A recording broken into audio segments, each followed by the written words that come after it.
വലിയ ഭാരങ്ങൾ അനായാസം ഉയർത്തുന്ന അത്ലറ്റുകളെ നിങ്ങൾ കണ്ടിട്ടില്ലേ? ജിമ്മിലെ ഇരുണ്ട വെളിച്ചത്തിൽ, ചോക്കിന്റെയും വിയർപ്പിന്റെയും ഗന്ധമുള്ള ആ അന്തരീക്ഷത്തിൽ. അവിടെ ശരിക്കും എന്താണ് സംഭവിക്കുന്നത്? ഇന്ന് നമ്മൾ സംസാരിക്കാൻ പോകുന്നത് മനുഷ്യ ശരീരത്തിന്റെ അതിരുകൾ ഭേദിക്കുന്ന, അമ്പരപ്പിക്കുന്ന ചില ശാസ്ത്രീയ രഹസ്യങ്ങളെക്കുറിച്ചാണ്. ഇത് നിങ്ങളുടെ ശരീരത്തെക്കുറിച്ചുള്ള ധാരണകളെ ഒന്നാകെ തിരുത്തിയെഴുതാൻ പോകുന്നൊരു കാര്യമാണ്. അപ്പോൾ നമുക്ക് തുടങ്ങാം, അല്ലേ?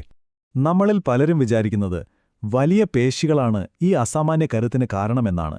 പക്ഷെ അങ്ങനെയല്ലെങ്കിലോ? അതെ, സത്യമതല്ല. ശരിക്കും പറഞ്ഞാൽ കരുത്തിന്റെ യഥാർത്ഥ രഹസ്യം നിങ്ങളുടെ തലച്ചോറിലെ ന്യൂറൽ പാത്വേകളാണ്. അതായത് മിന്നൽ പിണറുപോലെ തലച്ചോറിൽ നിന്ന് പേശികളിലേക്ക് കുതിക്കുന്ന സന്ദേശങ്ങളുടെ വേഗതയും ശക്തിയും. ഒരു വലിയ വാഹനം ഓടിക്കാൻ നല്ല കരുത്തുള്ളൊരു ഡ്രൈവർ ആവശ്യമുള്ളതുപോലെ വലിയ ഭാരമുയർത്താൻ അസാമാന്യ വേഗതയുള്ള ഒരു തലച്ചോറാണ് നമുക്ക് വേണ്ടത്. ഇതൊന്നു കേട്ടുനോക്കൂ. ഇത് ശരിക്കും നിങ്ങളെ അത്ഭുതപ്പെടുത്തിയേക്കാം. പ്രായമാകുമ്പോൾ നമ്മുടെ കരുത്ത് കുറയുന്നത് വെറും പേശികൾ ചുരുങ്ങുന്നതുകൊണ്ടല്ല. യാഥാർത്ഥ്യം ഇതിലും കുറച്ചുകൂടി ഭയാനകമാണ്. നമ്മുടെ തലച്ചോറും പേശികളിലെ മോട്ടോർ യൂണിറ്റുകളും തമ്മിലുള്ള ബന്ധം നമ്മൾ ഉപയോഗിക്കാത്തത് കാരണം പൂർണ്ണമായും പ്രവർത്തനരഹിതമാവുകയാണ് ചെയ്യുന്നത്. ശാസ്ത്രലോകം ഇതിനെ ന്യൂറൽ അട്രോഫി എന്നാണ് വിളിക്കുന്നത്. ഉപയോഗിച്ചില്ലെങ്കിൽ അതെന്നേക്കുമായി നഷ്ടപ്പെടും. നാഡീവ്യൂഹത്തെ നമ്മൾ നിരന്തരം ഉത്തേജിപ്പിച്ചില്ലെങ്കിൽ പേശികളിലേക്കുള്ള സിഗ്നലുകൾ ക്രമേണ ദുർബലമാവുകയും ഒടുവിൽ നിലച്ചുപോവുകയും ചെയ്യും. അപ്പോൾ ഇതിന്റെ ആദ്യത്തെ പ്രധാന ഭാഗം നോക്കാം. പേശികൾക്ക് പിന്നിലെ തലച്ചോറ്, അഥവാ നമ്മൾ പറയുന്ന mind muscle connection. Integrative physiology വിദഗ്ധയായ ഡോക്ടർ ലോറൻ കൊളൻസോ സെമ്പിൾ ഇതിനെക്കുറിച്ച് വളരെ വ്യക്തമായി പറയുന്നുണ്ട്. നിങ്ങളിപ്പോൾ ഇത് കേട്ടുകൊണ്ടിരിക്കുമ്പോൾ തന്നെ ഒന്ന് ശ്രമിച്ചു നോക്കൂ. നിങ്ങളുടെ കൈകളിലെ ബൈസെപ്സ് അല്ലെങ്കിൽ കാലിലെ കാഫ് പേശികൾ ഒന്ന് കൂട്ടിപ്പിടിക്കുക. അതികഠിനമായി വേദനിക്കുന്നതുവരെയോ അല്ലെങ്കിൽ അനക്കാൻ കഴിയാത്ത രീതിയിൽ കോച്ചിപ്പിടിക്കുന്നതുവരെയോ അങ്ങനെ ചെയ്യുക. ഇതിനെയാണ് നമ്മൾ കവലിയർ ടെസ്റ്റ് എന്ന് വിളിക്കുന്നത്. വലിയൊരു ഭാരമുയർത്തുമ്പോൾ ആ പേശിയെ എത്രത്തോളം ഉത്തേജിപ്പിക്കാൻ നിങ്ങൾക്ക് സാധിക്കുമെന്നത് ഇതിലൂടെ മനസ്സിലാക്കാം. തലച്ചോറിൽ നിന്നുള്ള സിഗ്നലുകൾ എത്രത്തോളം ശക്തമാണോ അത്രത്തോളം കരുത്ത് ആ പേശിക്കുണ്ടാവും. ഇനി നമുക്കിതിലെ രണ്ടാമത്തെ പ്രധാന കാര്യത്തിലേക്ക് കടക്കാം: കോമ്പൗണ്ട് ലിഫ്റ്റുകളുടെ യഥാർത്ഥ ശക്തി.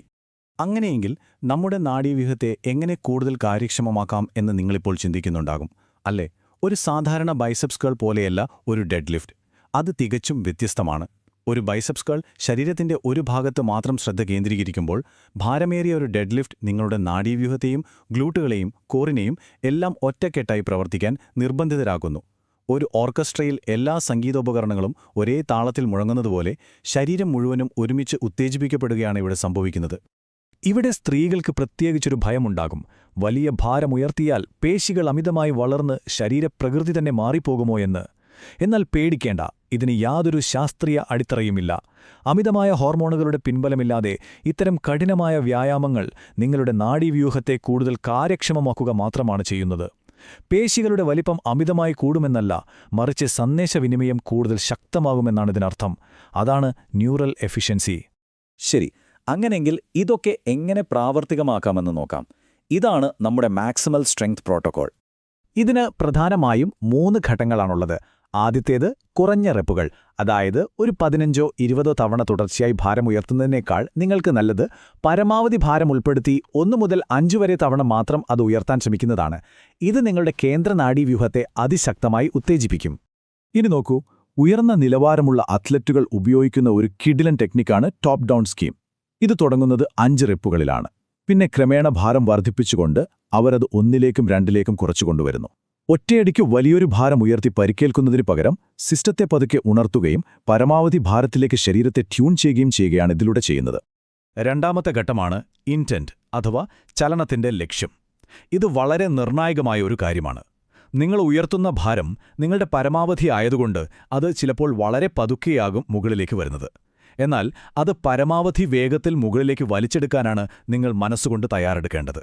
ഈ സ്ഫോടനാത്മകമായ ചിന്ത നിങ്ങളുടെ തലച്ചോറിൽ നിന്നും ഒരു വലിയ വൈദ്യുത സിഗ്നൽ പോലെ പാഞ്ഞെത്തുകയും എല്ലാ മോട്ടോർ യൂണിറ്റുകളെയും ഒന്നിച്ച് പ്രവർത്തിപ്പിക്കുകയും ചെയ്യും. ഇനി മൂന്നാമത്തെ കാര്യം, സിസ്റ്റമിക് റിക്കവറി അഥവാ വിശ്രമം. നിങ്ങളുടെ നാഡീവ്യൂഹം വീണ്ടും ഭാരമുയർത്താൻ തയ്യാറാണോ എന്നറിയാൻ ചെറിയൊരു ടെസ്റ്റ് ചെയ്യാം. ഒരു സാധാരണ ബാത്റൂം സ്കെയിലെടുത്ത് കൈകൾക്കിടയിൽ വെച്ച് അമർത്തി നോക്കൂ. നിങ്ങൾക്ക് സ്കെയിലിൽ കൊടുക്കാൻ കഴിയുന്ന ബലം സാധാരണയേക്കാൾ 10% കുറവാണെങ്കിൽ അവിടെ നിർത്തുക. നിങ്ങളുടെ നാഡീവ്യൂഹം ഇപ്പോഴും അതികഠിനമായ ക്ഷീണത്തിലാണെന്നതിന്റെ വ്യക്തമായ ലക്ഷണമാണത്. അന്നേ ദിവസം വലിയ ഭാരം ഉയർത്താൻ ശ്രമിക്കരുത്, പൂർണ്ണമായും വിശ്രമിക്കുക. പ്രായമാകുമ്പോഴും മറ്റൊരാളുടെ സഹായമില്ലാതെ ജീവിക്കാൻ ഇതൊക്കെ എങ്ങനെ സഹായിക്കുമെന്ന് നിങ്ങൾ ചിന്തിക്കുന്നുണ്ടാകും. ആഴ്ചയിൽ വെറും 2 ദിവസം വെറും 20 മിനിറ്റ് നേരം ശരീരം മുഴുവനും ഉൾപ്പെടുന്ന ഒരു റെസിസ്റ്റൻസ് ട്രെയിനിങ് ചെയ്യുക. വാർദ്ധക്യത്തിനെതിരെയുള്ള നിങ്ങളുടെ ഏറ്റവും മികച്ച പ്രതിരോധ കവചമായിരിക്കും ഇത്. ഇത് കേവലം ഒരു വ്യായാമമല്ല, ജീവിതാന്ത്യം വരെയുള്ള നിങ്ങളുടെ സ്വാതന്ത്ര്യം ഉറപ്പുവരുത്താനുള്ള ഒരു മെയിൻ്റനൻസ് പ്രോട്ടോക്കോളാണ്. എനിക്ക് വളരെ ഇഷ്ടപ്പെട്ട ഒരു വാചകമുണ്ടിതിൽ. ഇതൊന്ന് കേട്ടുനോക്കൂ. നിങ്ങളുടെ പേശികൾ കേവലം യാത്രക്കാർ മാത്രമാണ്. നിങ്ങളുടെ നാഡീവ്യൂഹമാണ് യഥാർത്ഥ ഡ്രൈവർ. ഇതൊന്ന് ആലോചിച്ചു നോക്കൂ. പേശികളുടെ വലിപ്പം കൂട്ടി വണ്ടി വലുതാക്കുന്നതിനേക്കാൾ എത്രയോ പ്രധാനമാണ് ഡ്രൈവറുടെ കാര്യക്ഷമത വർദ്ധിപ്പിക്കുന്നത്. യാത്രക്കാർ എത്ര വലിയവരായാലും വണ്ടി നിയന്ത്രിക്കുന്നത് ഡ്രൈവറാണ്. അപ്പോൾ അടുത്ത തവണ നിങ്ങൾ ജിമ്മിലേക്ക് പോകുമ്പോൾ സ്വയം ഒന്ന് ചോദിക്കുക, നിങ്ങൾ വെറുതെ പേശികൾക്ക് വ്യായാമം നൽകുകയാണോ, അതോ നിങ്ങളുടെ നാഡീവ്യൂഹത്തെ പൂർണ്ണമായും ശാസ്ത്രീയമായി മെച്ചപ്പെടുത്തുകയാണോ? തിരഞ്ഞെടുപ്പ് നിങ്ങളുടേതാണ്. ഈ കാര്യങ്ങൾ നിങ്ങളുടെ പരിശീലനത്തെയും ജീവിതത്തെയും പൂർണ്ണമായും മാറ്റിമറിക്കട്ടെ എന്ന് ഞാൻ ആഗ്രഹിക്കുന്നു. അടുത്ത തവണ കാണാം.